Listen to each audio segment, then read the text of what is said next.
किसी समय की बात है। एक छोटे से गांव में जो पहाड़ के नीचे बसा था, वहां एक युवक रहता था जिसे उसकी आलसी स्वभाव के लिए जाना जाता था।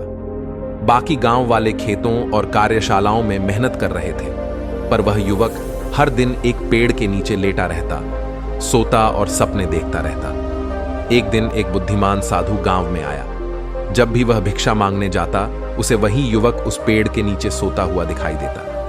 एक दिन साधु उसके पास गया और पूछा, तू यहां हमेशा क्यों लेटा रहता है? खेतों में काम क्यों नहीं करता?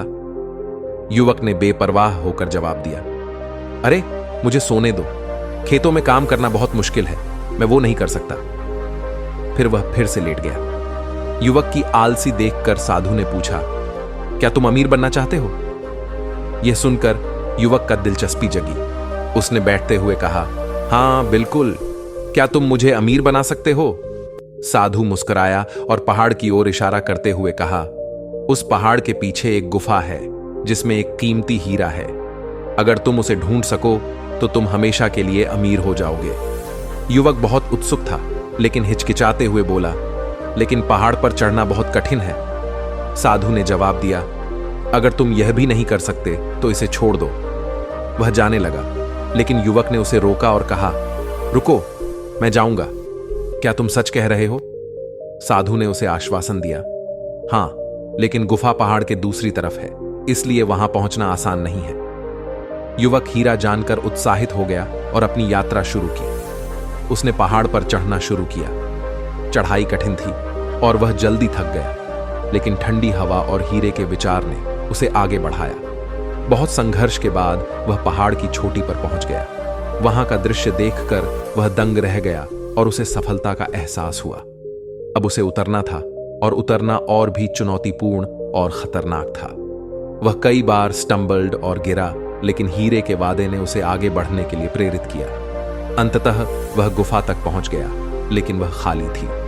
वहां कोई हीरा नहीं था। उसने बार बार खोजा, लेकिन वही परिणाम मिला, हीरा कहीं नहीं था।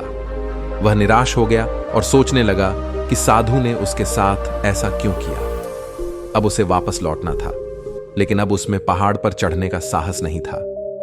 एक पल के लिए उसने लौटने का विचार किया और वहीं रुकने का सोचा, लेकिन उसे पता था कि वह वहां ज्यादा दिन नहीं रह सकता। इसलिए थकावट के बावजूद उसने साहस जुटाया और वापस यात्रा शुरू की। बहुत संघर्ष के बाद वह गांव वापस पहुंच गया और सीधे साधु के पास गया।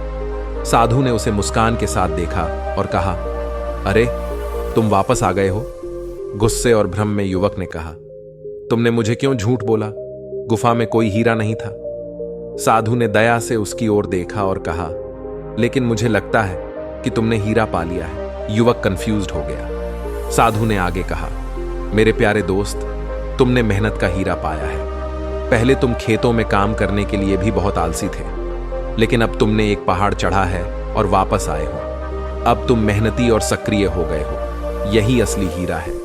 इसके साथ तुम अपने जीवन में कुछ भी हासिल कर सकते हो। यह सुनकर युवक को एहसास हुआ कि साधु सही था। वह हमेशा से बड़ी चीजें हासिल करने में सक्षम था, लेकिन उसकी आलसी स्वभाव ने उसे रोक रखा था।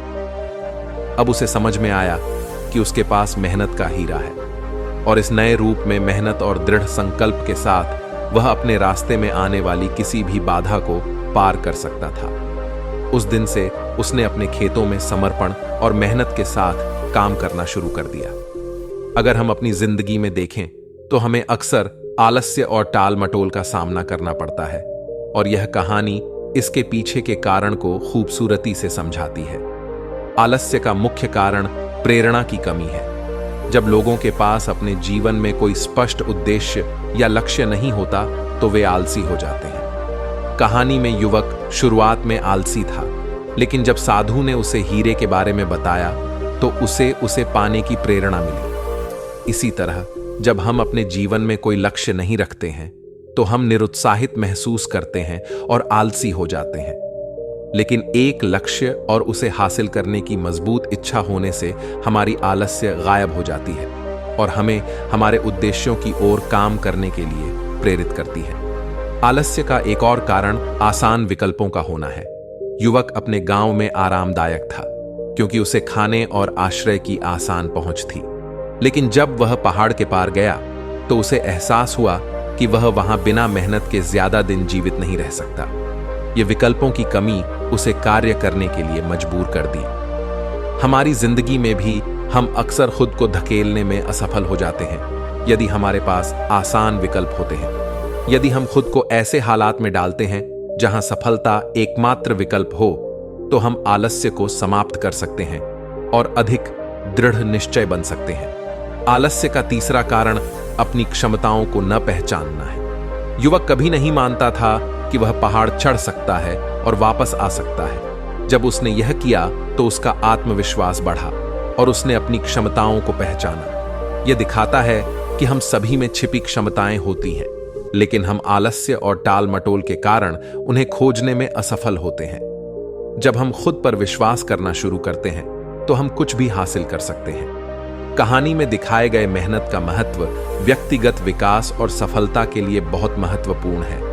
यह कठिन या थकाऊ काम करने के लिए लगातार प्रयास है। मेहनत संभावनाओं को वास्तविकता में बदलने की क्षमता रखती है। यह हमें कौशल विकसित करने, अपने सपनों को पूरा करने और एक संतोषजनक जीवन जीने में मदद करती है। आलस्य को स्वीकार करना या सहन करना कुछ नहीं है। यह एक चुनौती है जिसे हमें पार करना है। मेहनत को अपनाकर और महत्वाकांक्षी लक्ष्यों को स्थापित करके हम अपने सपनों को हासिल करने के लिए खुद को प्रेरित कर सकते हैं, भले ही वे कितने भी असंभव लगे। इसलिए चलो हम आलस्य से ऊपर उठें, अपनी आंतरिक क्षमताओं को पहचानें और एक संतोषजनक और सफल जीवन की ओर यात्रा शुरू करें, यह जानते हुए कि असली हीरा हमारी दृढ़ निश्चय और मेहनत में है।